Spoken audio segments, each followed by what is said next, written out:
Old soldiers like me are always saying that America is the greatest nation in the world. Well, my friends, I'll go one better than that. America is the greatest nation that ever existed under the sun.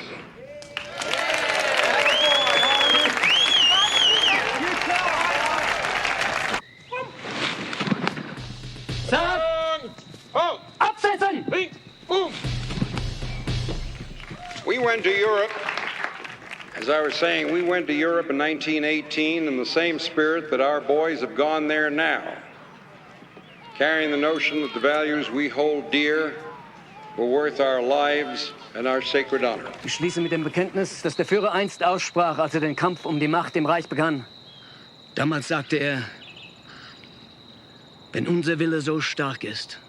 In the trenches of the Argonne Forest, one of the finest boys who ever lived died in his sergeant's arms. Sarge, he said to me, tell him Angie Medallia died for the Bill of Rights. Dass keine Not ihn mehr zu zwingen vermag. Dann wird unser Wille und unser deutscher Stahl auch die Not zerbrechen und besiegen. Tell him Angie Medallia died for the Pilgrim's Dream. Tell him Angie Medallia died for liberty.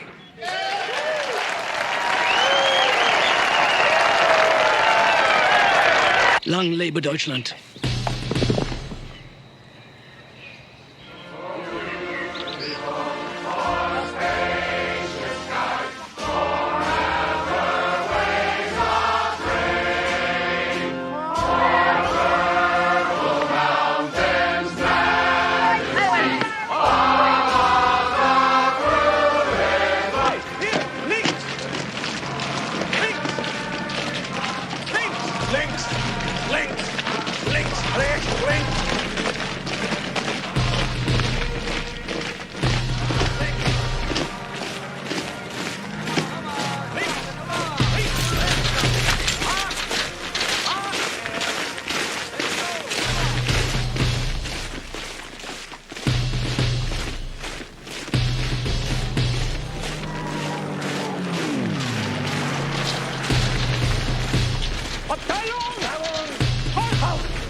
And he looks at this mess sergeant, he says, Sergeant, me and my cadre will be back here in 1 hour. If this place ain't clean by then, you and me is stepping outside that back door.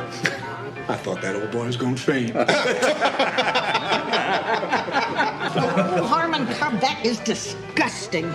Ought to make you drink it. Use an ashtray or eat at the Bluebell. Hi, boys, what can I do? There they are. Will you look at them? Well, they ain't gonna get fed here. Zig Heil, boys!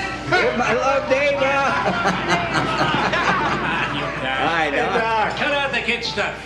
I'll tell you one thing. Them Heinies is good workers. Wasn't for them, all you middle-aged fools would be harvesting wheat. I don't care. Maybe kid stuff to you, Doc. We're fighting them over there, and I don't like them. Doc, how many on the last train load? About 100, I heard. What I hear at the camp stays at the camp. Oh, that can't be no military secret, for Pete's sake. Loose lips sink ships. Let me have a cheese sandwich and a glass of iced tea. Say please. Not to you. Oh, Doc, you're quite the lady killer. Hey, Doc. Right, If you ever get the urge to give one of them Nazi SOBs a shot of strychnine. Now, why would I do that? Well, I'd nail him, boy. By God, I'd inoculate him right in the old eyeball. Damn right. You think I care what you do? Listen, let me tell you, smart fella, something. Most of those Germans I could murder. Not lose a minute's sleep. But some of them, well, forget I ever opened my mouth. Nobody else would understand. Understand what? Ah, never mind. We going fishing or not? Doggone, George, if you're gonna be like that for the rest of the day. Like what? You bring the beer, I'll bring the worms. See you after supper. Forget the sandwich. It took too long. La-dee-da. Boy, he sure took the sunshine out of the day. Thanks for the conversation, boys. Sure appreciate it. Got to get to the office, meet a client. Which client's that, Harm? Jim Beam or Jack Daniels? Older fella lets me call him Granddad. Yeah. I'll tell you why I'm calling, Mrs. Barnes. I'm wondering if you'd mind if I only paid $25 on my grocery bill this month. Would that be all right? Yeah. Well, thank you very much. I sure appreciate that, Mrs. Barnes. Yes, sir. Yes. Oh, I think we can litigate that. Why don't you come on downtown tomorrow? I'll buy you some lunch. Right. Good. Thank you, sir. Hi, John. You want to offer a man a drink, counselor? You know where it is.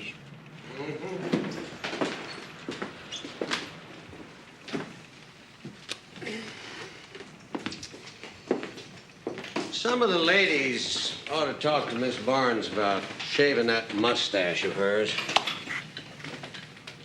Well, hell, you've known her for 30 years.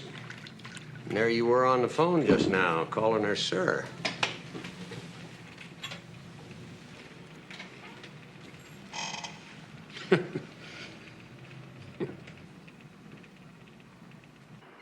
Where have you been? Had some work to catch up on. Oh, Dad, for Pete's sake. Your supper's in the oven if it's still edible. Sorry.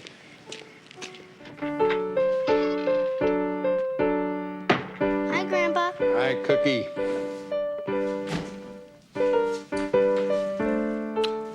We got a letter from Daddy. Good. Maybe Mom will let me out of the doghouse long enough to read it. I worry about you sometimes, that's all. Want to hear it? You bet. Dear Dad, dearest Billy and Nancy. Well, Pop, by the time you get this, another 4th of July will have passed without me hearing you deliver your Angie Medallia speech. I really miss being there.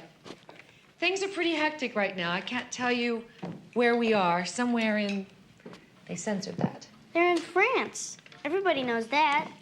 Everything is so old here, Nancy. I've seen real castles where knights and ladies of old lived. And everyone talks French. That's stupid. You censor France and leave in that everybody talks French? You're right. Of course, we're not exactly tourists, and I sure would like to come back after this is over and enjoy the castles up close. The big news around here is that I've been transferred to Regimental S1. They've got me posting replacements. Hey, Pop, you know the Army alphabetizes everything? Well, that's what the replacement battalions send us men. This week was nothing but LMNOPs. What we're told to do is send all the L's to one company, all the M's to another. Can you imagine an infantry platoon with 40 guys named Martin in it? Here I am with a master's degree, and I only have to know 5 letters in a row. Sometimes we hear the artillery in the distance and know we're part of something besides a mountain of paperwork. It makes me think about all these Martins and Moskowitzes and Milligans and what's going to happen to them. I hope it's over soon so I can come back home. God, Billy, how I long to... Sorry, this part's for me. Mushy love stuff. I want to hear it. Not on your life. Come on, sweet pea. It's bedtime. Oh, not yet, Mom. Come on, Nancy. I don't want to hear it. Let's go. All right. Can I listen to the Whistler, please? All right, but then it's bedtime. See the letter, Billy, please.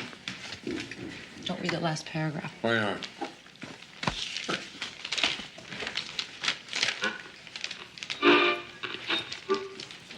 Sorry, I was cross. I had it coming. I am a whistler, and I know many things, for I walk by night. I know many strange tales hidden in the hearts of men and women who have stepped into the shadows. Yes, I know the nameless terrors of which they dare not speak. No!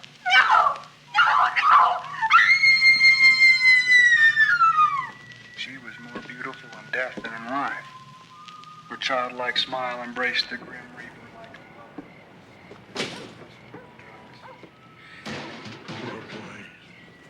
I could see the ravage it brought down to her face.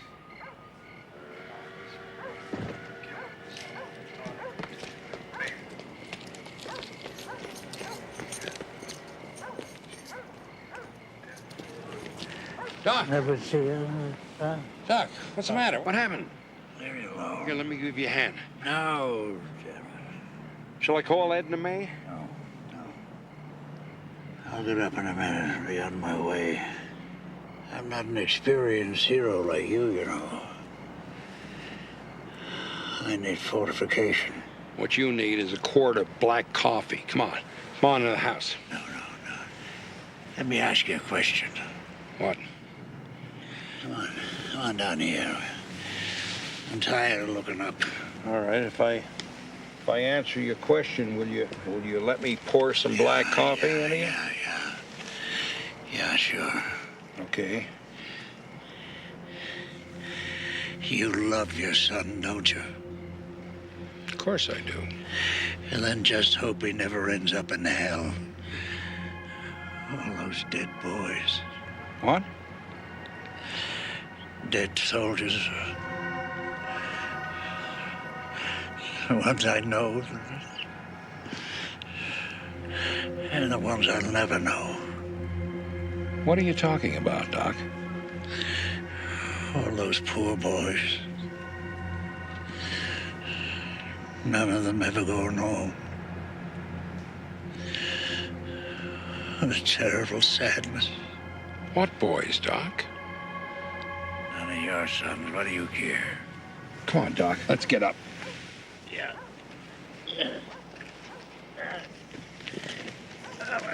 Good night.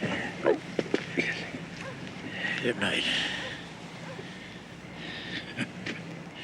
Parting is such sweet sorrow. And I shall say good night till it be morrow. I didn't make that up, you know. William Shakespeare. Mr. Shakespeare to you. I call him Sparky. Careful, Doc. Doc, be careful.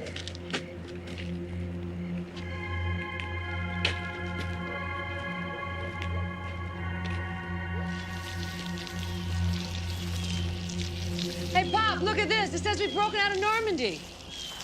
You think this means the war could be over soon? I hope so. Hey, Billy, you got a cup of coffee to go for a man on a run? I think we can manage. Morning, John. Damn this thing. Still can't get over it. I was with Edna May Hansen all morning. Kind of a crowd over there. Looks like you haven't heard. Heard what? Doc Hansen. He's dead.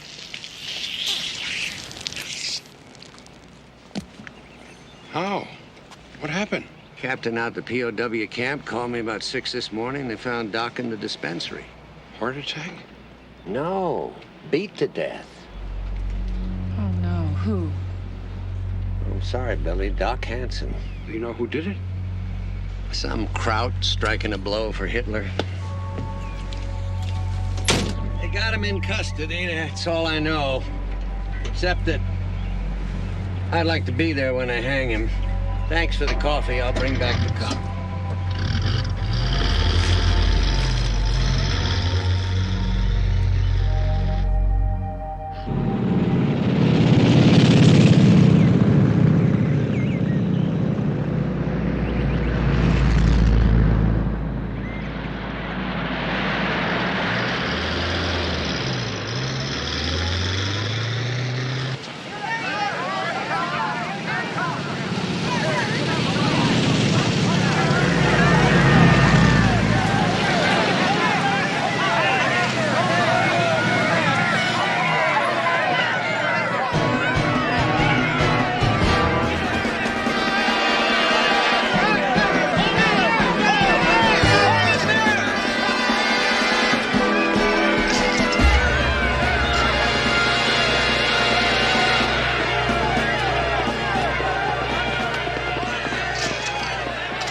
They tossed Charlie Canfield out of his chambers and moved in a U.S. District Court judge.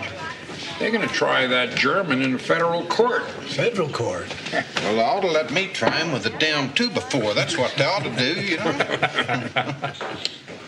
Lord, they got marshals over there. United States attorneys? Oh, yeah. Willie Jackson was out there all day yesterday installing new phone lines. You know, what I'd like to know is who in the world are they going to get to defend this crowd?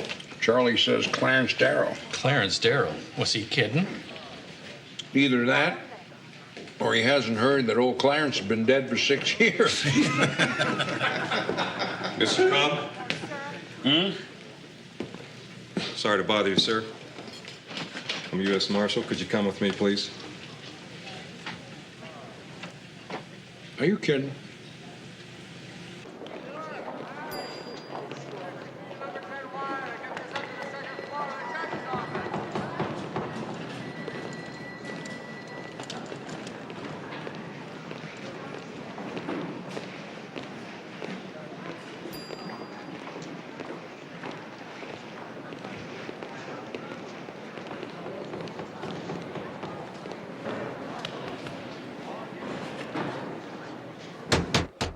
Come in.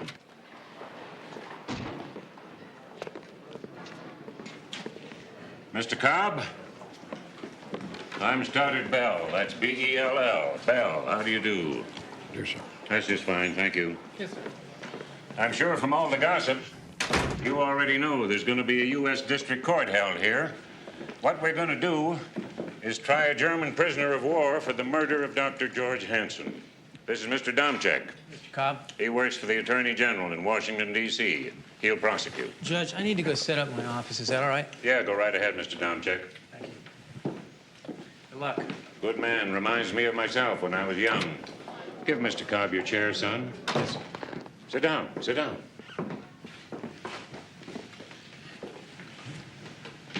Now, the defendant, he's going to need a lawyer. I can appoint any member of the U.S. District Court bar I want to. After consulting with some people around here who know who's who, I've decided to appoint you. We have a touchy situation here, Mr. Cobb. There's 3 American airmen, POWs, who are in the custody of Nazi civil authorities. They're about to be tried before a criminal court in Darmstadt, Germany. The president wants to make sure they get a fair public trial. You follow me? No, sir. This trial is a way to assure that that happens.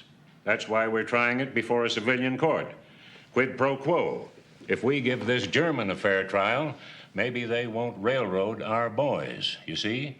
The president wants justice done, not only here in Lincoln Bluff, Colorado, but in Darmstadt, Germany, too.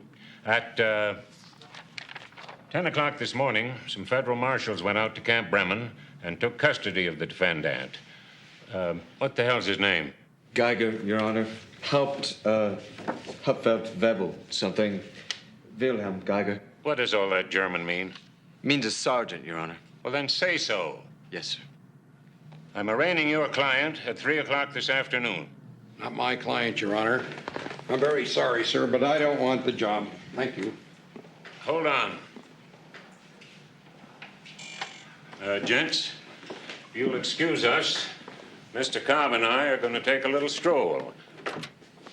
Now, what seems to be the problem, Mr. Cobb? Well, Your Honor, for one thing, see, I live in this town. If the hangman's job was open, I'd be the first in line. The other thing is that I joined the U.S. District Court bar because their certificate looked pretty on my wall. I don't know the first thing about federal rules. I've never even been in a federal courtroom, Your Honor. I'll go easy on you. You'll enjoy the experience. Judge, my only son is over there fighting these people. Now, how in the hell can I defend a German for killing an American? I can't do it.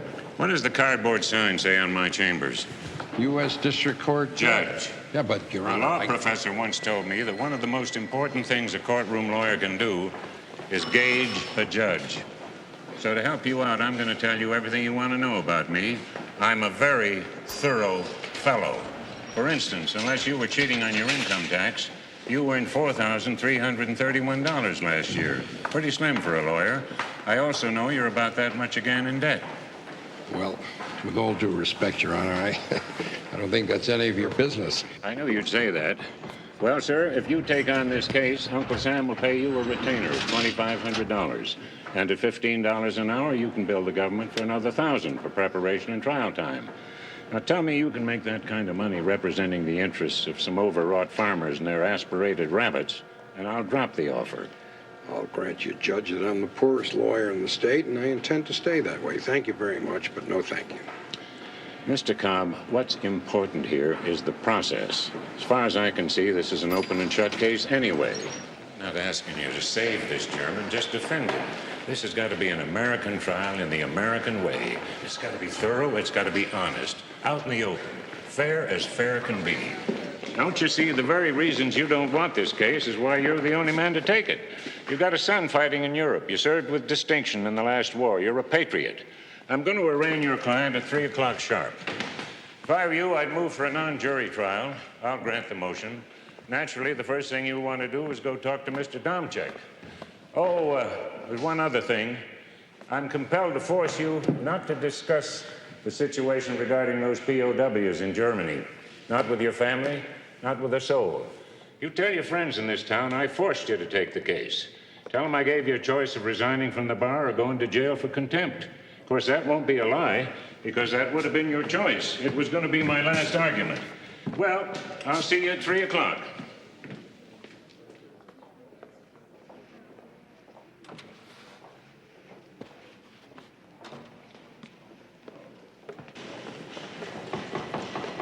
Mr. Cobb, put these files in that corner office against the wall. You planning to settle down in our little town, sir? Well, they've given me everything except a home-baked pie. Hey, Mr. Cobb, can you come over here for a minute? I just want to show you what I've got. Now, the county coroner, he's going to testify that the victim was beaten to death with a baseball bat. Sentry, victim arrives drunk. Sergeant of the guard, he finds the body. Commanding officer, he finds your client's iron cross in the victim's hand. He makes the arrest, and then he finds the murder weapon in your client's possession. Army CID expert identifies the victim's hair and blood on the bat. And this is my favorite. German sergeant, he's going to testify that your client wanted to kill Americans for Hitler. Now, here's what you've got. Somewhere. Statement from your client saying that he was asleep at the time of the murder, doesn't know anything about it. And I'll tell you, he's a real doozy, Mr. Cobb. This guy, he could have posed for Uncle Adolf Wants You poster. I think this is a change of pace for you, isn't it? I'll manage. Well, anyhow, in these cartons, there's some studies, classified studies of POW camps, and I can have them sent over to your office if you want. You have an office, right? Yes, sir, I do. Okay. So, where'd you go to law school? Oh, I didn't. Excuse me? I read for the law. What, like Abe Lincoln by candlelight? Yes. I also split rails and wrestled. And I'll bet I can tell where you went to school. Harvard. Harvard, yeah. It cost a bundle, but it taught me a lot. What it's going to teach you is free. I'll see you in court, counselor. Goodbye, Mr. Domchek. Domchek. Right.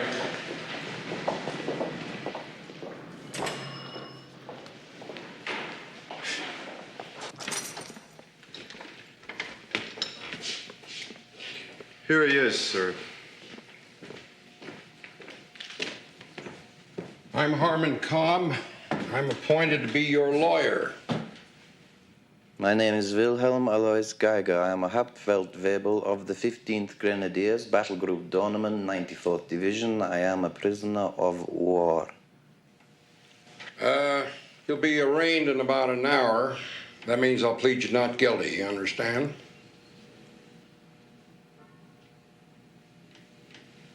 It's going to be a short defense. My name is Wilhelm Alois Geiger. I am a Hauptfeldwebel of the 15th Grenadiers, Battle Group Dornemann, 94th Division. I am a prisoner of war.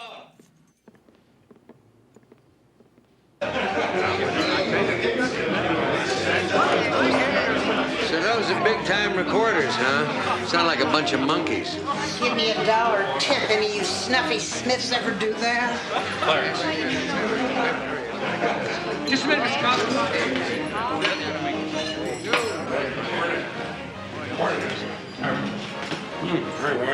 Morning, Harm. Ginny, cup of coffee, please. Pardon, thanks. Harm. Jenny, How much do I owe you? 75 cents. Ginny, some English muffins, please. How about some German strudel? See you boys later. What's going on? Sprechen Sie Deutsch? What's that supposed to mean? Well, Don Bogart says he thinks you're a secret Bund member. He says your real name is probably Von Cobb. I'm just checking up. My God. You people think that I asked for this? I was railroaded. That big shot federal judge told me he'd have me disbarred and throw me into jail for contempt if I didn't take this job.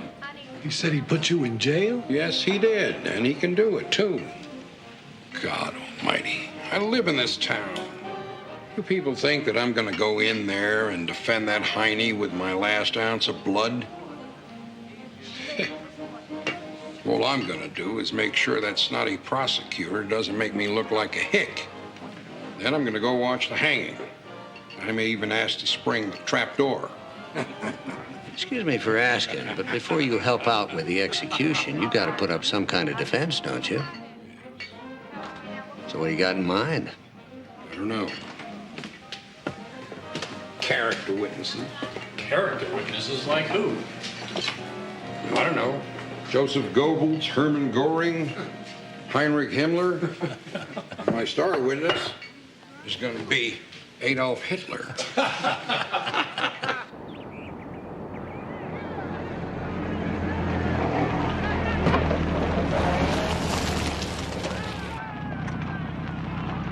Visitor parking over there, sir.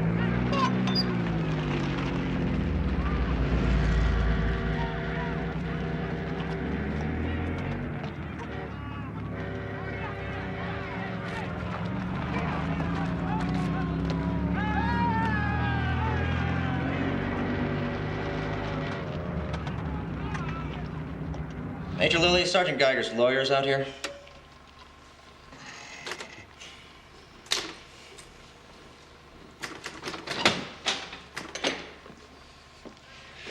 I'm Major Lilly, sir. Harmon Cobb. So, you would like to see our dispensary? If it's not too much trouble. Oh, it's no trouble at all. I'll show you around, and Sergeant Osias, he can tell you where the prisoners are working at. Thank you. Thank you very much. Thank you.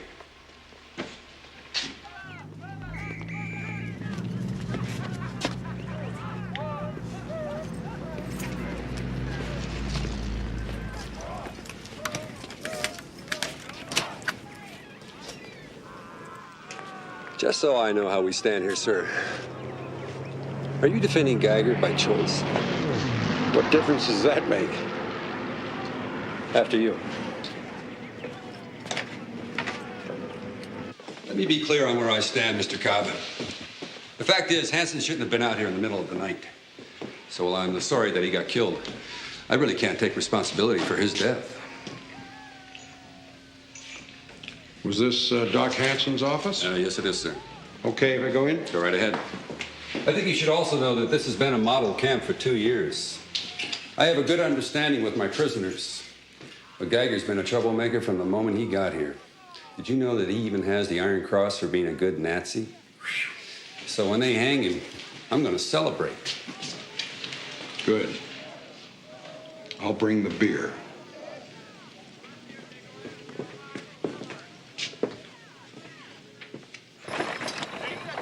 Fella you're looking for is right up here.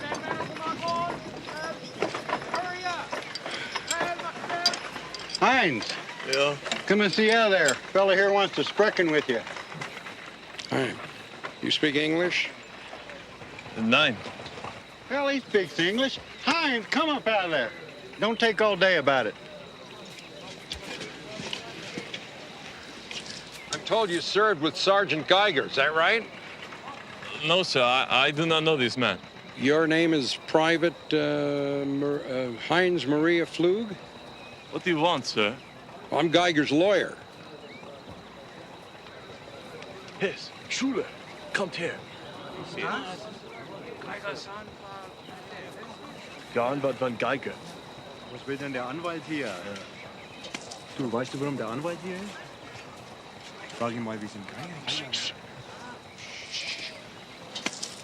Now, here's what I wanted to know. You see, there's going to be a trial for Geiger. You understand that, a trial? I need 2 men to testify. Testify, talk about Geiger, say nice things about Geiger. Do you comprehend? Are we being ordered to do this? Look, I'm supposed to be on Geiger's side. Herr Anwalt, we will talk in the trial if we are ordered to. And we go back to work, sir.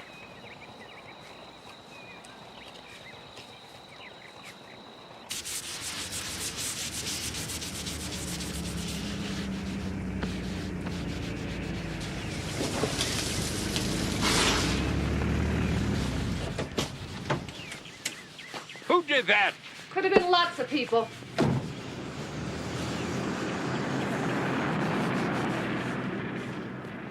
Dad, it's all right. No, it's not all right. You're not gonna like that either.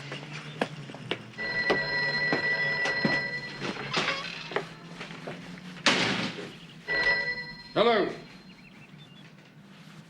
Who is this?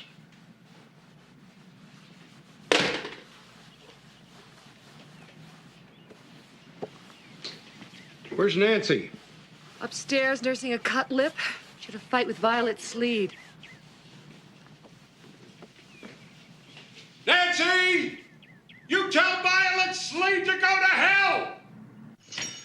Rise and shine, Adolf. Out here.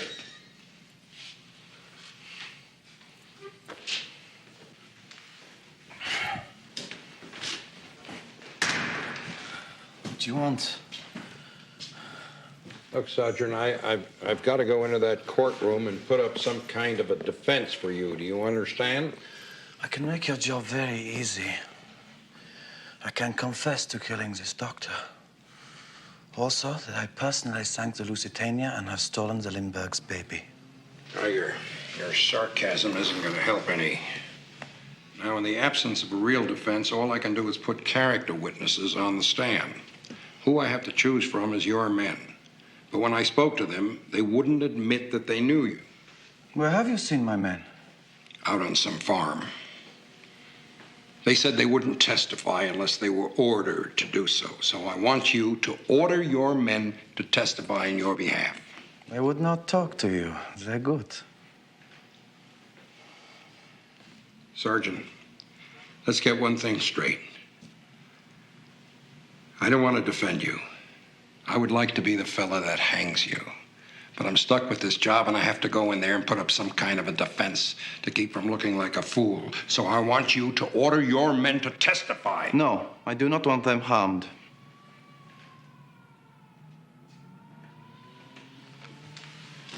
Oh, my God. Nothing is going to happen to them, for crying out loud. This is the United States of America. Not in Camp Bremen. Do you want a defense? Then what about the truth? Shall I tell you about the murder of Ernst Schmidt? Shall I tell you about the Lago Gestapo in Camp Bremen? No. You want only vengeance. So I will not tell my men to testify. For Wilhelm Geiger, you need no defense. You need a defense only for yourself.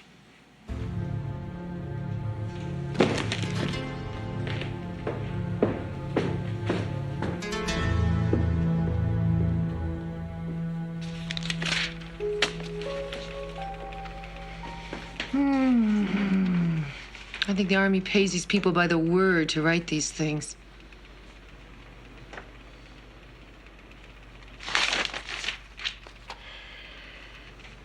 I'm going to look like a fool in there. Got no character witnesses. If I put Geiger on the stand, he'll make a travesty out of it. If I rest without a defense, that tough old judge will have me shot. Should have been a farmer. Maybe you should keep reading.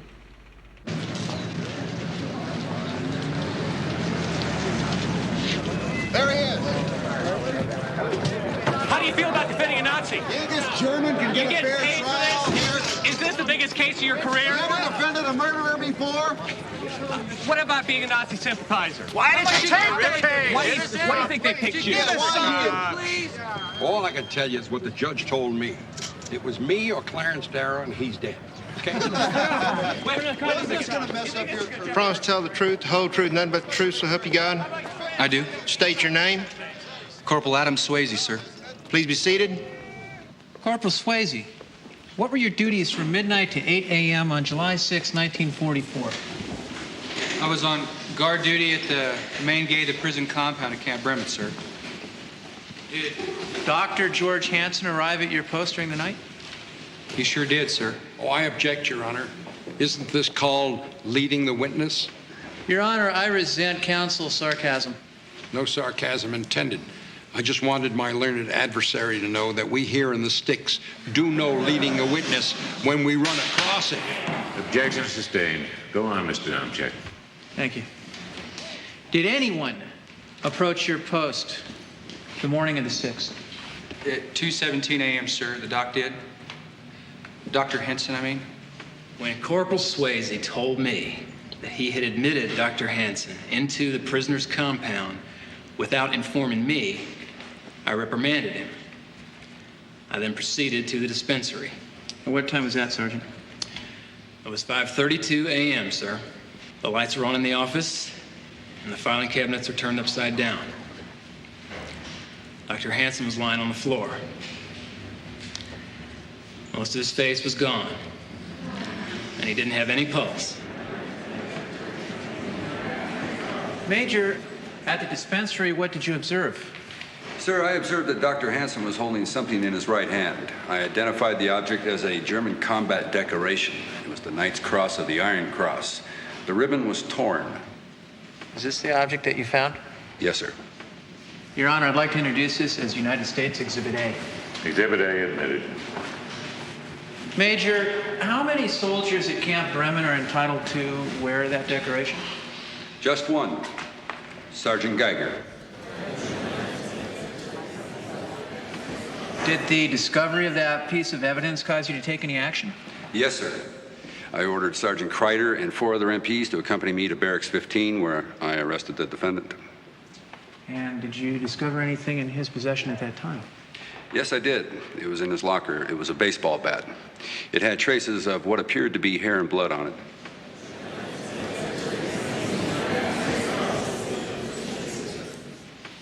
Your Honor, I'd like to introduce Exhibit B, the baseball bat. Exhibit B admitted. Your witness, Mr. Cobb? No questions. I like Right, kids. Much better. Hi, Grandpa. Do you want me to heat up your stew for you? Sure, Cookie. You know how to do it? Oh, stop it, Grandpa. How'd it go?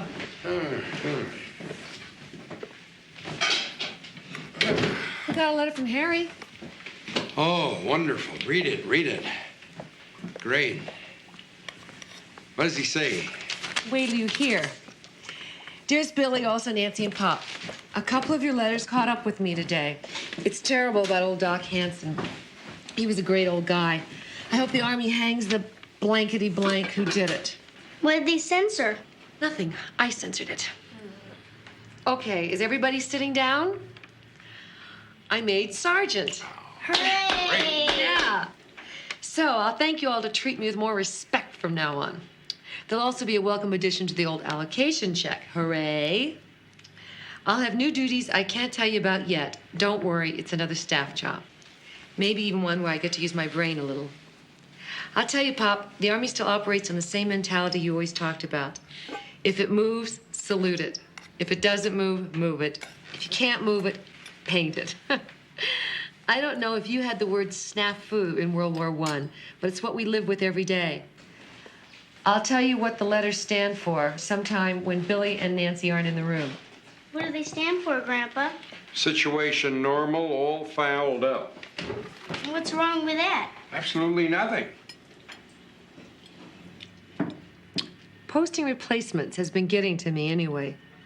I keep looking for the names of kids from Lincoln Bluff, but so far nobody I know. Thank God.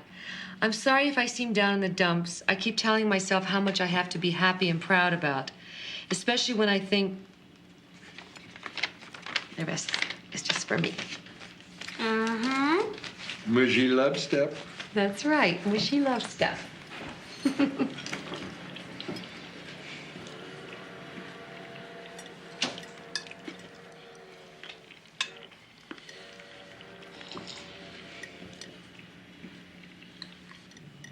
So, how'd it go today? Okay.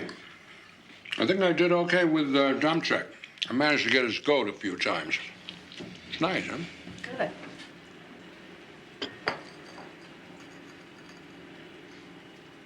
So, what else? You should have been a lawyer. All these questions. Oh, it's Doc. He was so drunk that night, I don't think he was making any sense. Maybe I shouldn't have let him. What? Walked his home 2 blocks away? How could you possibly know he would go all the way out to that camp? Yeah. Dad, it wasn't your fault.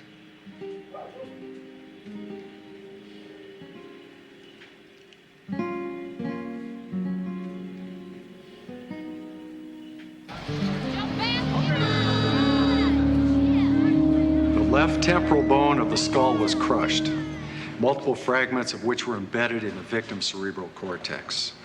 The palatine, nasal, and inferior turbinate bones were also crushed. Speak louder, please. The palatine, nasal, and inferior turbinate bones were also crushed, causing more fragments to penetrate the brain. In addition, the right occipital bone exhibited a lateral crack, also produced by a rounded, blunt instrument. In my opinion, this trauma to the brain produced instantaneous death.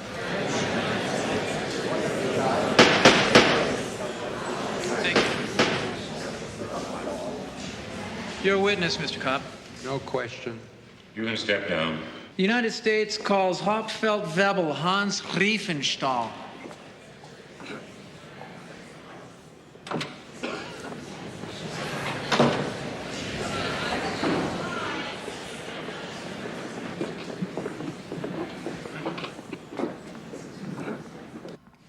As ranking non-commissioned officer at Camp Bremen, did you have any conversations with the defendant?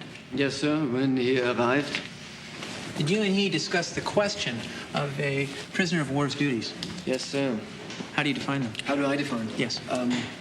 I believe it is my duty to obey lawful orders from my captors and to maintain discipline among my men. But I do not believe it is a soldier's duty to murder civilians. I object, Your Honor. Overruled. Continue, Mr. Domchek. So Sergeant Geiger had a different definition? Yes, sir. Sergeant Geiger said that his duty was that he must be the Führer's angel of death in America, to kill any American he could.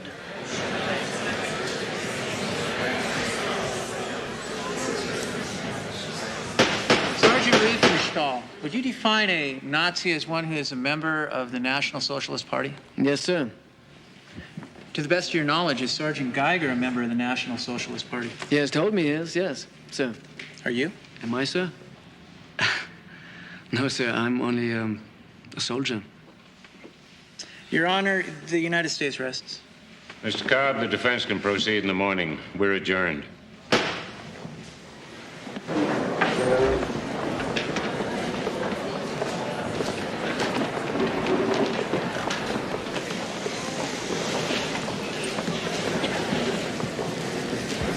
Lawyer, answer me a question. What? What is the year? What is the year? Yeah, you think it is 1944, don't you? But you are wrong.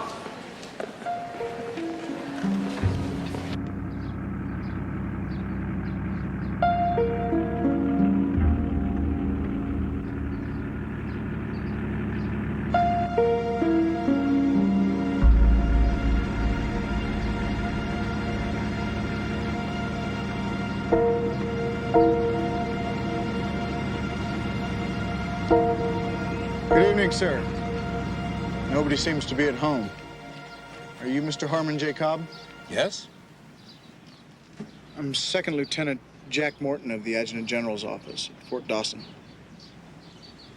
Could we go inside, sir? No, I don't think so. I'm sorry. The War Department regrets to inform you that Sergeant Harold S. Cobb was killed in action 5 of August 1944 during combat operations in the European theater of war.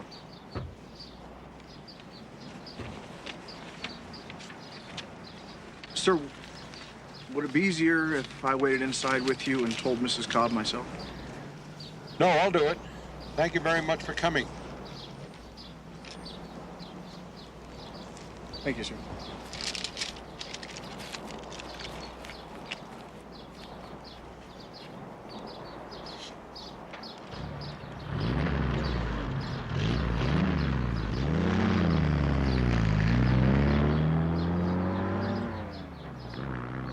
I'd replace you if I could, but I can't. Please, Judge. I can't go on with this. I can't even think. Mr. Cobb, I sure can't know the depth of your grief. But this trial's going to finish the way it started, with you at the defendant's table. I'm sorry, but that's the way it's got to go. Today's Wednesday. I'll grant a continuance the rest of the week. We'll reconvene on Monday. I'll be home in Denver if you need to talk to me. Take care of yourself. Thank you.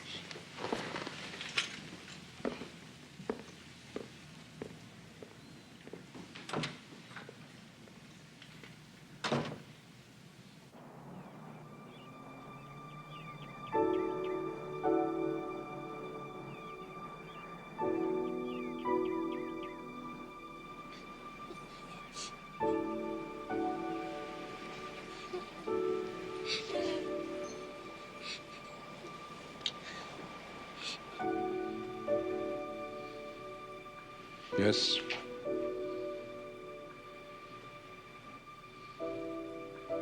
I see.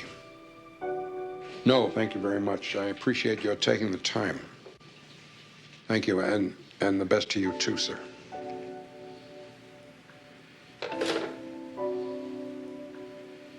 Tell me, Dad.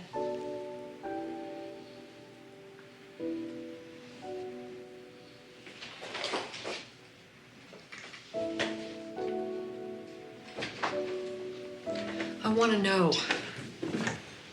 Tell me.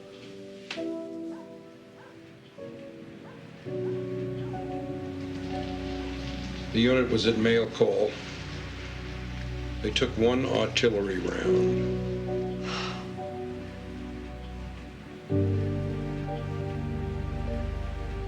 That's all.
Grandpa?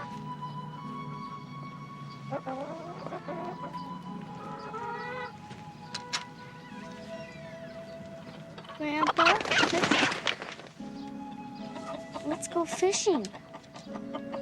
Please? Mom says it'll be good for you.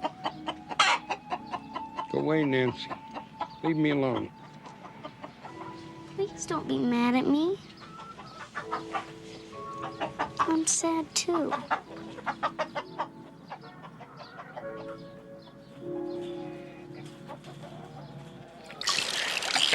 Got him. Jeez Louise! It's a whopper! That's it. Use the reel. Use the reel. Let him run. Let him run. Rod tip up. Up, up. Good, good. Come on, fish. That's it. You've got him. Come on, fish. Reel him, Squirt. Reel him. A little more. More. More. There he is. All right. Bring him over here. Hold him. I'll bring him up. Grandpa, he's beautiful. Look at all the colors. He's red and blue and silver. Can we keep him? Please. I want to show Mom. Well, it's your fish, Squirt, but if you keep him, he'll die, and all those colors will fade away. Nobody will ever know he looked like this. Hold my rod. Maybe he won't change. He will. Why? They always do. Rainbow trout's colors is just something you gotta see, but not keep. Then, let's let him go. We can remember what he looked like. Everything about him.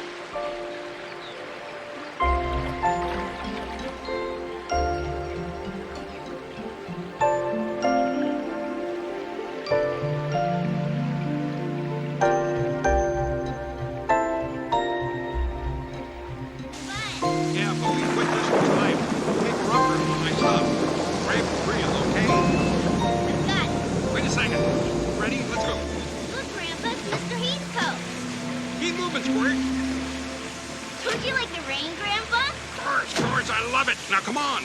Grandpa, did you ever catch a fish that big? Never. Clarence, what's going on? Oh, I was just driving around And you happen to wind up on my porch. I caught a fish this big, Mr. Heathcote. How big? This big. You do that just like your grandpa. Still the biggest fish ever caught in that river. Mom, we're home. Wait till I tell you what happened. What? What's on your mind, Clarence? I was just wondering how he was holding up, is all. Pretty good in some ways, other ways not so hot.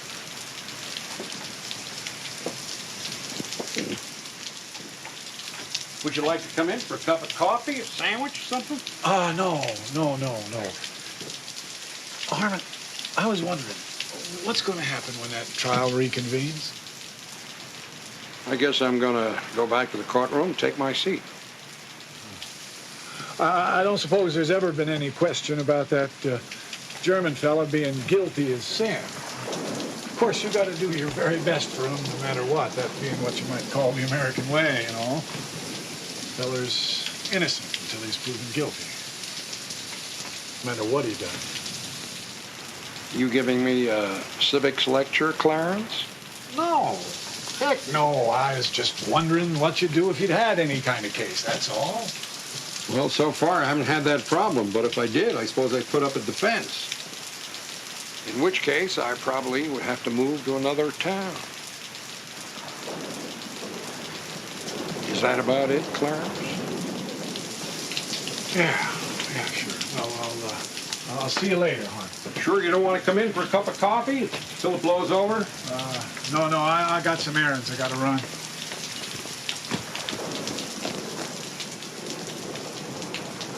What time is it? 3 a.m. Does John Wallace know it's 3 a.m.? He says it's important.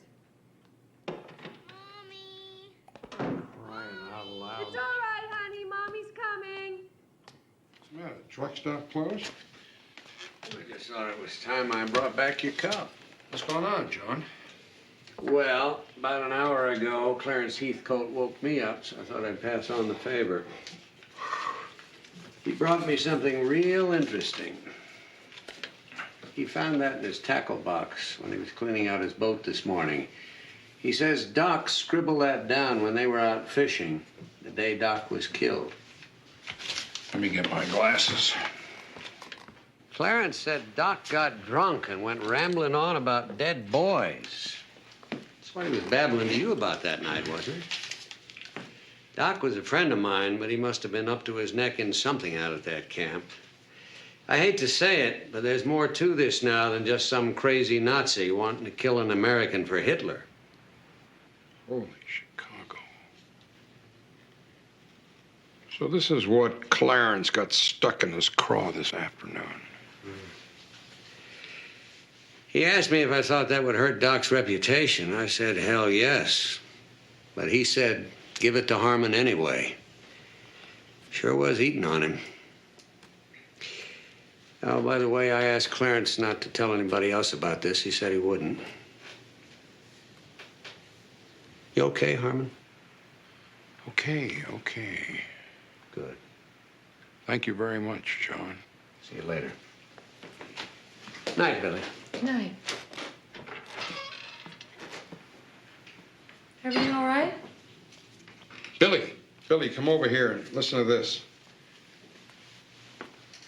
This was written by Doc Hansen the day he died.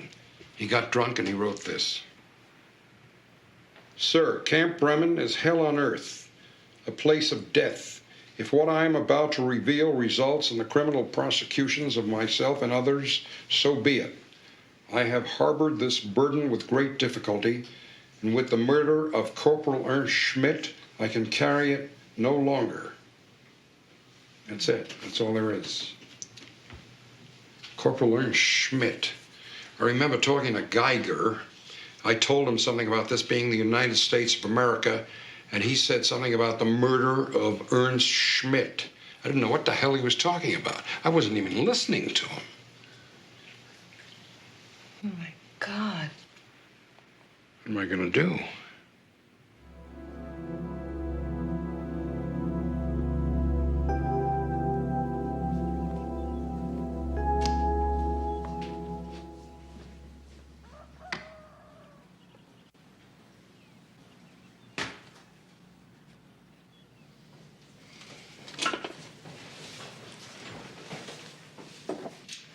You haven't been back to bed yet, have you? No point trying to sleep now. Too nervous. My 5-day continuance is 4/5 gone. I've got a little better than 24 hours to prepare a case, and I don't even know what it's about yet. I was going to wait till a decent hour, but the hell with it. Time to stir up the hornets. Major Lilly. Morning. Major, it's Harmon Cobb. I'm not calling too early, am I? At 6 a.m. on Sunday? You see, I'm stuck between a rock and a hard place here, trying not to look like a fool in court. I've run across a name, and I was hoping you might be able to shed some light on who this fellow might be. What's the name? Corporal Ernst Schmidt. Corporal Ernst Schmidt. Major, hello? You still there? Can I ask in what context you ran across that name? Oh, I believe Doc Hansen mentioned it to me once. You did? A sick prisoner, was he? Hello, Major? Goodness me, I haven't stumbled on some military secret, have I? Private Schmidt was a new prisoner. He died of natural causes less than a week after he got here. Natural causes. Oh. Did Dr. Hansen treat him? I suppose he must have. Well, then I guess there'd be some medical files on him. You don't suppose I could take a look at those, do you? Sorry. If this is in connection with the trial, you'll have to get a subpoena. A subpoena? Oh, no, it's not that important. I'm sorry I bothered you. Thank you very much. Goodbye.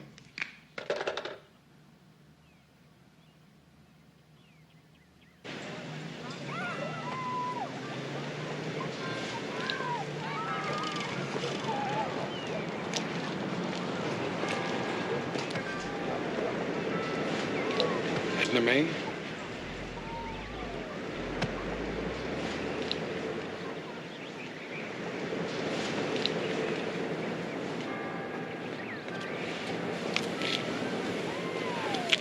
Hello, Edna May. How you feeling? Harmon. I was just over your house. Your daughter says that you might be here. I'm sorry to disturb you, Edna May, but I was wondering if George ever talked to you about a prisoner of war named Ernst Schmidt. Ernst Schmidt? Oh, I don't think so. Why? Well, something was wrong out there at the camp. Something was bothering George a whole lot. What? What was wrong? I don't know. That's my problem. You see, and it's complicated things. What are you talking about? Well, it could be that my client is innocent. Your client? You talk like you want to help him go free. Well, I only said that it could be. See, George was real disturbed about something that night outside my house. Disturbed? I was scared to death. Why? Ask your client why. I guess people who write about you, you really aren't much of a lawyer. Your German threatened George. What? And he pushed him down. When? The day he was murdered. My God, did he report this to anybody? Of course he did. Did he report it to Major Lilly? Of course he did. You don't really think that German is innocent. You haven't even buried your own son yet. Didn't the Germans kill him too? I don't think you have the right to call yourself an American anymore.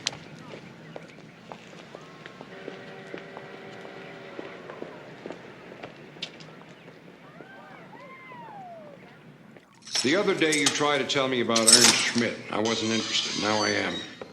Who was he? Was he murdered? Yes. You still interested? Come on out here. Why did you attack Doc Hansen the day he was murdered? I was wondering when that would be used against me. The prosecution rested without bringing it up, so for the moment it's just between you and me. So you are my advocate? Well, I suppose that's what a lawyer is. Did you kill Doc Hansen? No. Well, what about Ernst Schmidt? Did his murder have anything to do with Dr. Hansen? Do you know what is the Lager Gestapo? No. Do you know what is the Heilige Geist, the Holy Ghost? No. If you are going to hate Nazis, you should learn that is who has killed Ernst Schmidt. They have visited him in the night and taken his life. Before, in court, I asked you what year it was. Now I will tell you. In Berlin, it is 1944, but in Camp Bremen, 1941. Did you know that North Africa has been recaptured by Rommel? Stalingrad has become Hitlergrad, and many of the great American cities have been destroyed. That's crazy. Yeah, crazy. My men and I are the first prisoners to be brought here in over a year. We have seen what Germany has come to. These old prisoners, these Afrika Panzer soldiers, for them the war is a dream. They believe these things and they like being Nazis still. We have thought for us when we are captured the war is over, but where are we? Back in Nazi Germany.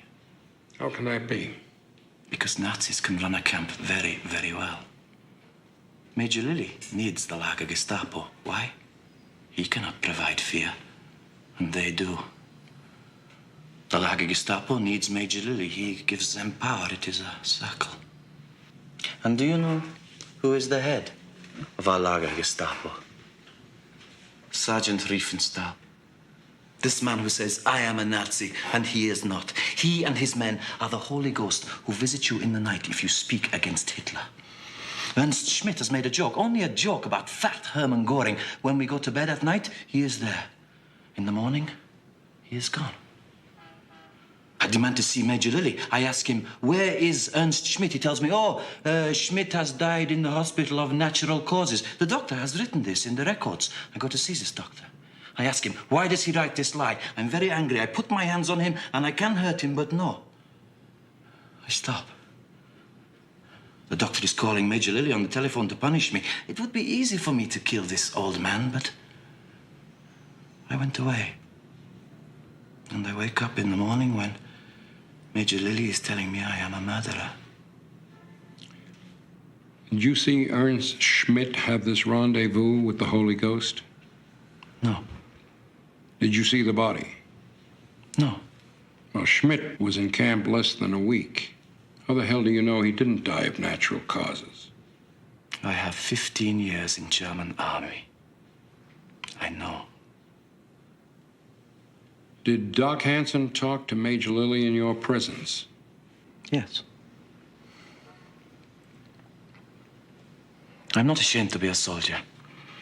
I have killed men, yes, Americans. But they were soldiers, and it was my duty. These things I have done. But I did not murder Dr. Hansen.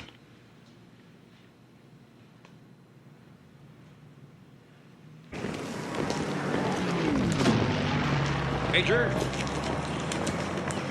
Major Lilly? I'm busy, Mr. Cobb. So am I, Major. I'll make it fast.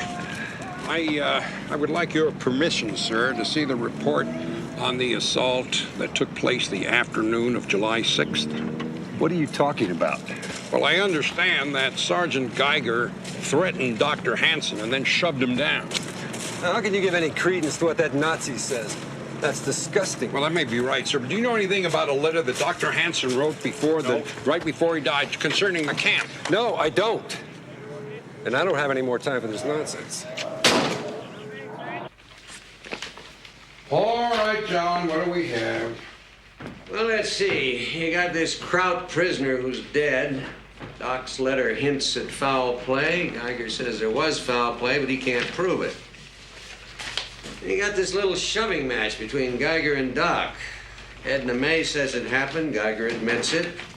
And they both say that Doc told Major Lilly about it. So how come Lilly didn't arrest Geiger? That's very interesting. What's real interesting is that Domchek didn't bring it out. He must not know about it. Will you two pipe down in there? I'm trying to concentrate. Oh, sorry. You can get up, honey. My legs have gone to sleep. Is that Nancy in there? Well, I sure wasn't talking to Harmon. Nancy, what time is it? I know. You know what I did right after supper? What? I called Violet Sleet and told her to go to hell. Don't tell Mom. Okay, Squirt. Good night. Night. Good night. Good night, honey. Thanks for the help. Good night, Mom. Good night, darling. Dad, John, come in here. Come here, look at this. There's a report here on causes of death in German POW camps over the last year. Now look, the numbers are random all through here, like this camp in Texas. 2 deaths from work accidents, 1 from battle wounds, 2 from homicide. Look, they're all like this, see? Except Camp Bremen. 8 deaths from natural causes and nothing else. Wow. Holy Chicago. Billy, you're a gem. And there's one other thing. Look at this. All these other camps have lots of escapes, or at least attempted escapes. At Camp Bremen, there isn't a single one. Hell, it's such a nice place, nobody wants to leave. I would love to get a look at those medical records on the deaths by natural causes. Judge Bell pulled back into town tonight. Get yourself a subpoena and hop on out there. Heck, I'll drive you, even if you are the town pariah. Good evening, sir. May I help you? Oh, it's okay. Mr. Cobb, you're just in time for coffee. No, thanks, Your Honor. I was going to call you in the morning, see how you're holding up. I'm surviving, sir. Good, good. Please sit down. We'll both be more comfortable. Thank you very much. I'm sorry to disturb you in the middle of a meal. I know it's very rude. I need a subpoena, sir. What for? Well, I need some medical records from Camp Bremen. What way would medical records be germane to your case? I've come across some new evidence. New evidence of what? New evidence that may cast some doubt on my client's guilt. Is that right? Yes, sir. See, I have part of a letter here that Doc Hansen wrote the day before he died. Leave it in your pocket. Sorry? Ask yourself a question. Would I have picked you for the defense if I'd wanted there to be the slightest doubt of the outcome of this trial? I don't know what you mean, sir. It's a charade, Mr. Cobb. Every actor in it has a part that's already written. You ain't the hero. That's Mr. Domchek's part. Who you are is the court jester. Now, here's how it comes out. Right after you make your closing argument tomorrow afternoon, I'm going to find Hauptfeldwebel Wilhelm Geiger guilty of murder. Then I'm going to sentence him to hang.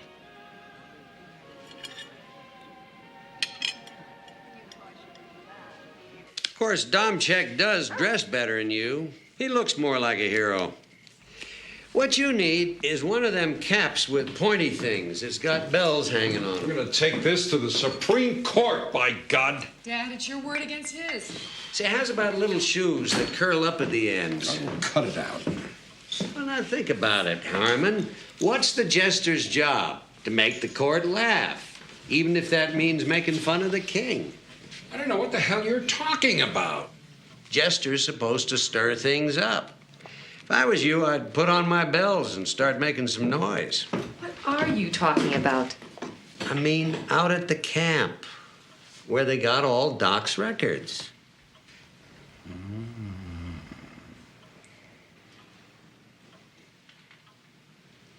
You wouldn't. I've got another pair of those pointy shoes, just your size. My size? Billy, find me a flashlight. Pop! A sweater! Let's not be hasty here. Pop, you're not going to do this. I'll meet you down at the car. Oh, well. I was planning on getting in a new line of work anyway.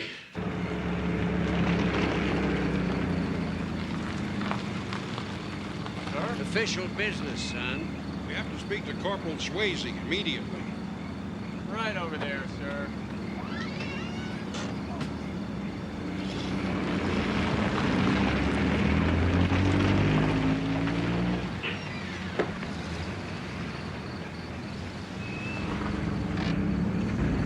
Evening, Corporal Swayze. Mr. Cobb? It's over 300 hours, sir. This compound is off limits after taps. Yeah, but not to us. You see, I'm an officer of the United States District Court. This fella here is an officer of the law. U.S. Marshal, son. We need to see the scene of the crime. I think I better call Major Lilly. I'm gonna need some authorization for this. Hold on, Corporal. You ever seen a court order before? I don't know. I still have to call the Major, sir. Son, it's the Major that's being investigated here. Don't you understand, Corporal?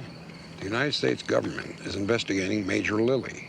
We are representatives of the government. It's what this court order is all about. Okay. It's all right.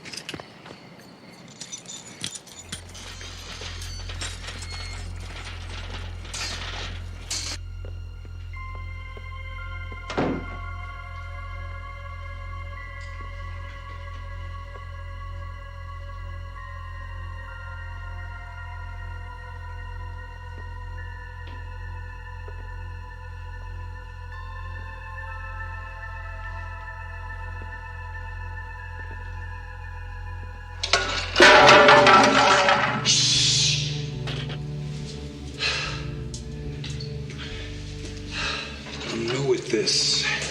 You think I'm not? Keep moving. Gotta go to the bathroom. Should have thought of that before we left the house.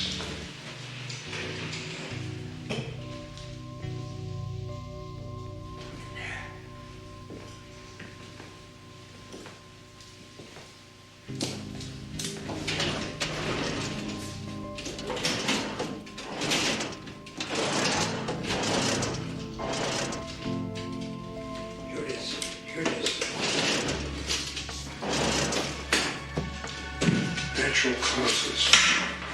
Natural causes. Natural causes. Just like Billy said. Right here, the latest one is Ernst Schmidt.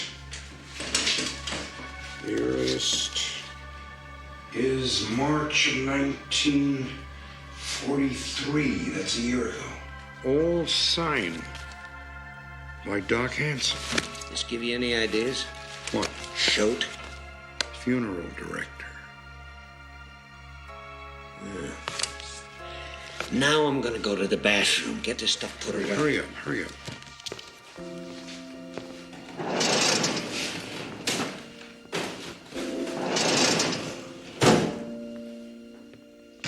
Was ist hier los?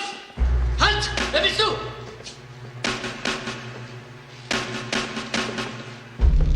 Ach, du bist doch der Anwalt von Geiger.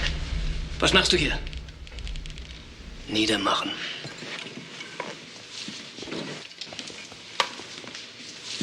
Stand in the back, Fritz! I'll blow a hole in your head! Get out of here! Schnell! Raus! Verziehen uns. Verflucht, die zwei wissen Bescheid. Wir müssen das sprechen.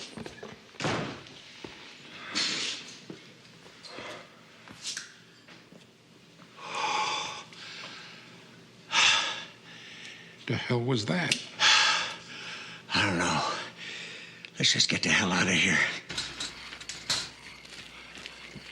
Hey, Corporal, who the hell are those krauts with baseball bats we just ran into? It's just the German security patrol, Marshal.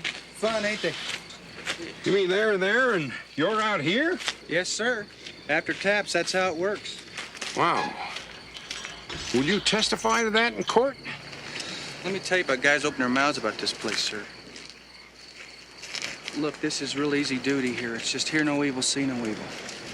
This one MP, he decides he's gonna write to Inspector General. Guess what happened to him? He found stolen property in his locker.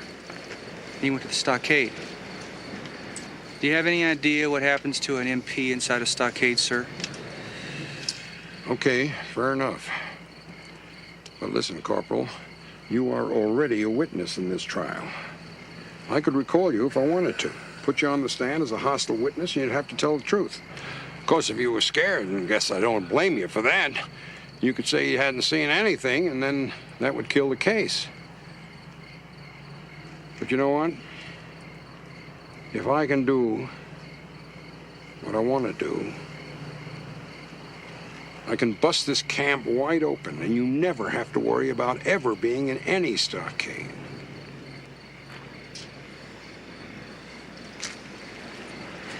Can I think about this, sir?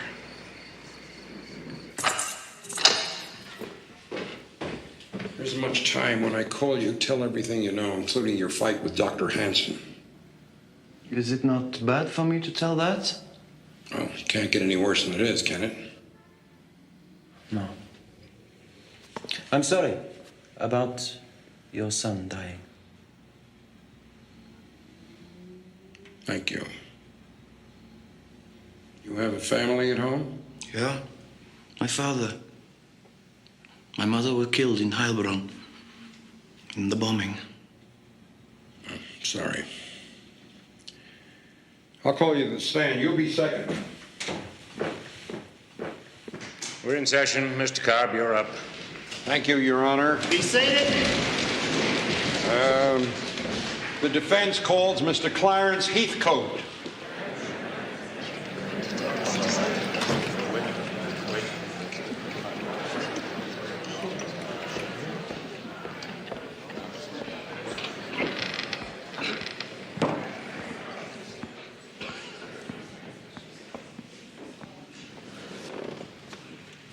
Raise your right hand. You promise to tell the truth, the whole truth, nothing but the truth, so help you God? Uh-huh, I do. State your name. Clarence Heathcote. Thank you. Clarence, I'm going to hand you a piece of paper. I want you to describe it for the court. It's a sheet of paper from George Hansen's prescription pad, and it's got some handwriting on it. Mr. Cobb, approach the bench.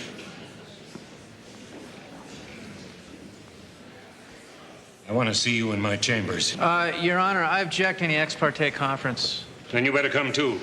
We're in recess. All right. Just where do you think you're heading with this crap? Judge, you may think I'm incompetent and that this trial is settled. But whether you like it or not, there's been a conspiracy to conceal at least one murder of a prisoner at Camp Bremen, and I can prove it. What are you talking about? Are you crazy? No, I am not crazy. Both I have of you, shut evidence up. which... All right, I'm going to tell you why this trial's going to end the way I say it's going to end.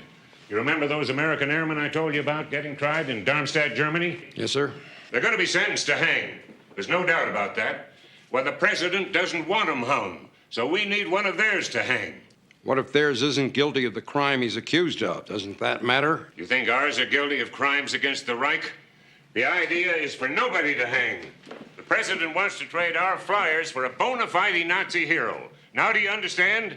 That's why I'm giving Geiger the death sentence today, and nobody's going to stop me. What if there's no trade, Judge? And I guess it'll be an eye for an eye, won't it? Why didn't I know about this? Because you didn't need to.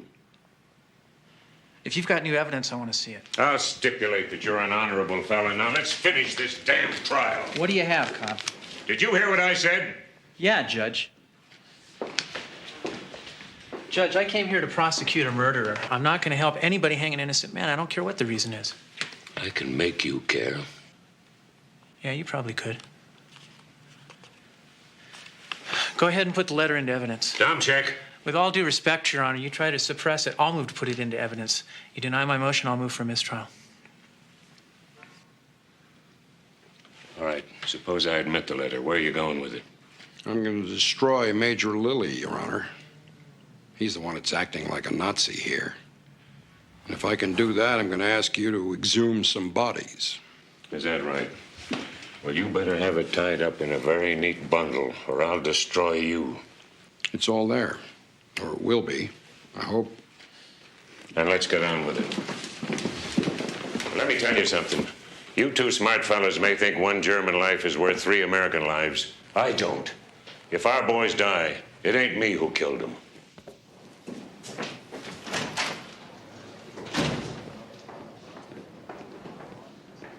Camp Bremen is hell on earth, a place of death. If what I'm about to reveal results in the criminal prosecutions of myself and others, so be it. I've harbored this burden with great difficulty. With the murder of Corporal Ernst Schmidt, I can carry it no longer.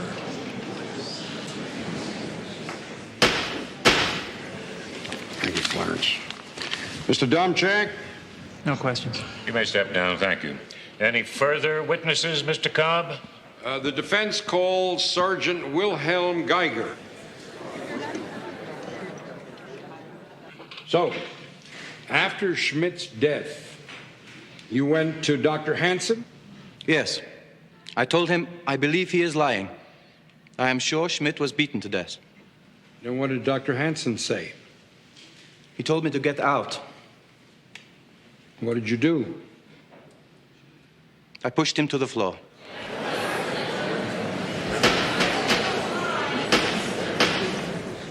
Any more of this, I'll clear the courtroom. What happened then? Dr. Hansen took the telephone. He said, "This is the doctor. I want to speak to Major Lilly immediately." I said, "You are a liar, doctor." He said, "Major, there is a German in my office who has hit me. I want him arrested." So I go away. Were you arrested? No, sir.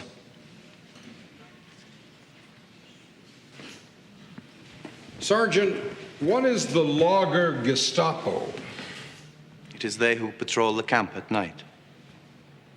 In Germany, we have the Gestapo. They are the Führer's secret police. They can kill you if they wish. In Camp Bremen, they call themselves the Lager Gestapo. Sergeant Geiger, did you kill Dr. George Hansen? No, sir. Major, on the day before Dr. Hansen's death, the 5th of July, did you receive a telephone call from Dr. Hansen? No, sir, I did not. Really? He didn't call you to tell you there was a German in his office who had just knocked him down? Absolutely not. Tell me, sir, what kind of security do you have out there at night? Well, the compound is guarded by military police. Outside or inside? Well, there isn't any need for them inside the compound. The prisoners are locked into their barracks. So they're not free to wander around with baseball bats? Of course not. Tell me, sir, what is the procedure of disposing of a body of a prisoner who's just died? A death certificate is filled out by the attending physician. It's endorsed by me. Then the body is transferred to a civilian contract mortician. In the recent case of the death of Corporal Ernst Schmidt, who was the attending physician? Dr. Hansen. What did the corporal die of? As I recall, it was natural causes. Natural causes? What does that mean exactly? He died in his sleep from old age? The doctor determined the cause of death, sir, not me. Natural. Now, when a body is given over to a contract mortician, does somebody sign it over? Yes, I do. Do you look at the body then to make sure it's the right one? Of course. So you actually saw Corporal Schmidt's body when he was given over to the mortician? Yes. What did it look like, Major? Well, actually, it was covered up. You just said you looked at the bodies when they were given over to the mortician. I only looked at his face. Well, what did his face look like? Was it normal? Was he beat all to hell? Was he smiling? Did he wink at you? Knock that off, Mr. Cobb. Sorry, Your Honor. Tell us, Major, what did the corporal's face look like? Normal. Thank you, sir. No more questions. Mr. Domchek? No questions. You can step down, Major. We'll take a 10-minute recess. Hello, I'm trying to reach Corporal Swayze. He is. Well, can I leave a message for him? Tell him, no, this is very important. Oh, never mind. Thank you very much.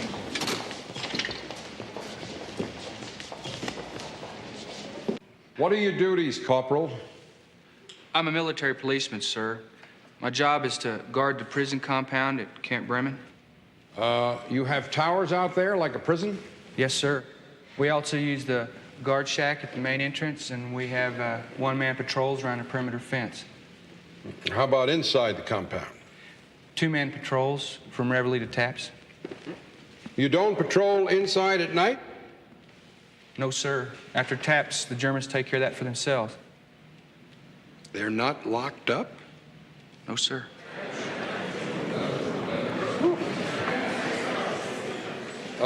These German patrols, Corporal, are they armed? Well, sir, about a year ago, the Army supplied the camp with a whole bunch of baseball equipment. Germans don't play baseball, sir, but they sure did find a use for them bats. Corporal, have you served in any other prisoner of war camp? Camp Dean, North Carolina, sir. Is that the way they ran things there? Not on your life, sir. Sergeant Osias, when your commanding officer gets a phone call, who answers the phone? I do. Now, on July the 5th, did you get a phone call from Dr. George Hansen asking to speak to Major Lilly? Yes, sir, I did. What makes you remember that? Well, I keep a log of all incoming calls. Also, the doc seemed real agitated. Did you put him through to the Major? Yes, sir, I did. No more questions. Thank you. Mr. Domchek? No questions. You can step down. The defense calls James E. Schote. Mr. Schote, what do you do for a living? I'm a mortician. I own Schote & Son Funeral Home. When some prisoner dies out at Camp Bremen, do you have a contract with the United States Army to prepare the body for burial? Do I have that right? Yes, sir. Did you recently handle the body of Corporal Ernst Schmidt? I believe that's a military secret.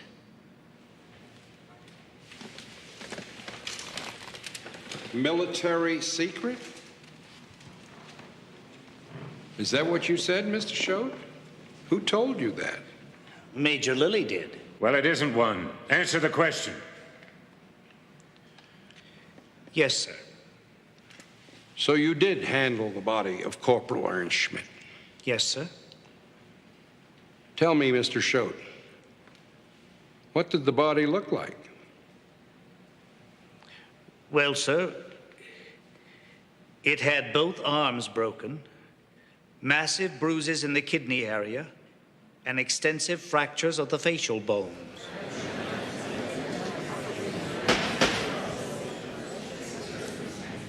Question. Tell me, Mr. Schote, what did the body look like? Answer. Well, sir, it had both arms broken, massive bruises in the kidney area, and extensive fractures of the facial bones. Question. Thank you, sir. Major Lilly, now that you've heard the testimony of Sergeant Geiger, Corporal Swayze, Sergeant Osias, and Mr. Schote, I'm going to ask you again. Did you get a telephone call from Dr. George Hansen on the 5th of July?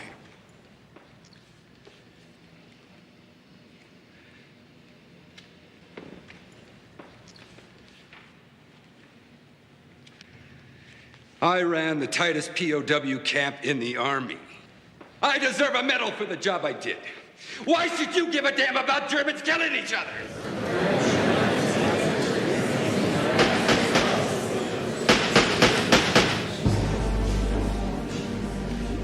Major, I ought to inform you about now that under the provisions of the Fifth Amendment to the Constitution, you don't have to testify to anything that might incriminate you. Then I won't answer any more questions. Bailiff, I want this witness held pending arraignment for perjury. Your Honor, I move that the body of Ernst Schmidt be exhumed. Motion granted. Court is adjourned. All rise.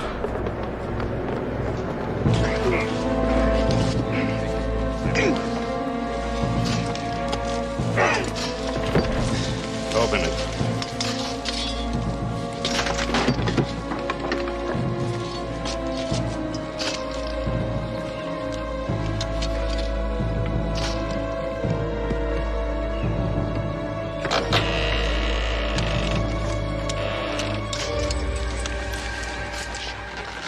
Sergeant, is that Ernst Schmidt? Yes, sir.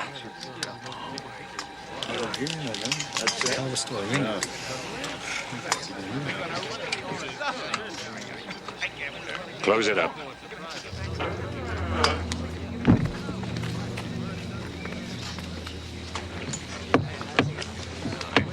How many more of these are there? 7. Well, then we'll open them all up. Move for acquittal and I'll grant it. I guess this turned out all right. After I've convened the grand jury, I'll probably end up with a whole mess of condemned Germans for the president to trade. Of course, you gents understand, I'll be taking the credit for this whole thing. Mr. Cobb, I knew all along that you had what it takes, and I'm going to tell that to the Attorney General.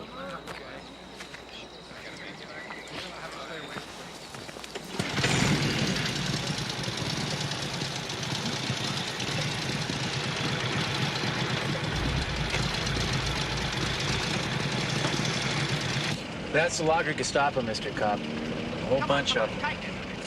They've been talking fast and furious the past few days. I think we finally figured out exactly what happened. See, Riefenstahl, one of his patrols, found the doctor in his office drunk. He was writing a full confession about how he falsified the documents to the 8 Germans. So he murdered him, personally. Nazis hated Geiger, by the way, because he wasn't intimidated by him. So they framed him.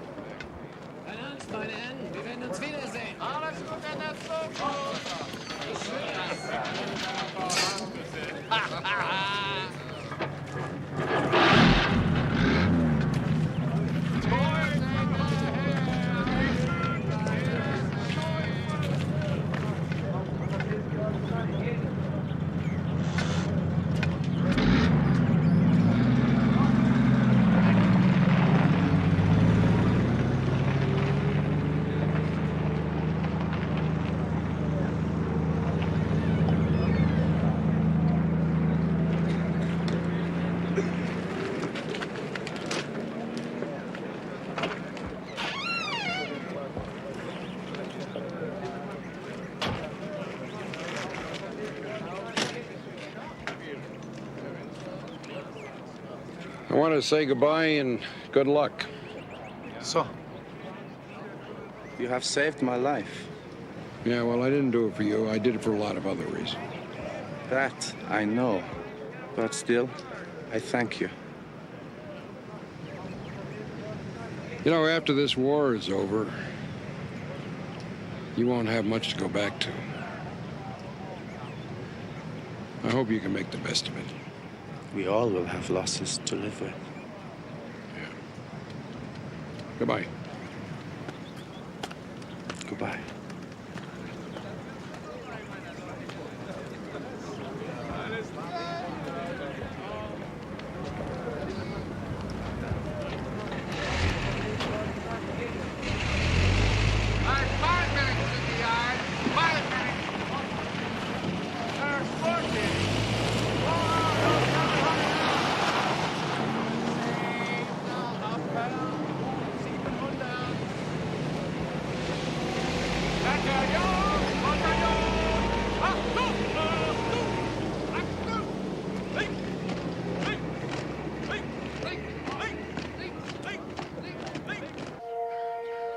And though Harry lies in France, this stone marks his passing for all those who knew him and loved him. Both as the great kid he always was and the fine teacher he became. We'll sure remember he was here. Detail, forward, Holmes. Detail, ready? Aim, fire! Hold! Freeze in, hold! Lord is my shepherd, I shall not want. He maketh me lie down in green pastures. He leadeth me beside the still waters. He restoreth my soul. He leadeth me in the paths of righteousness.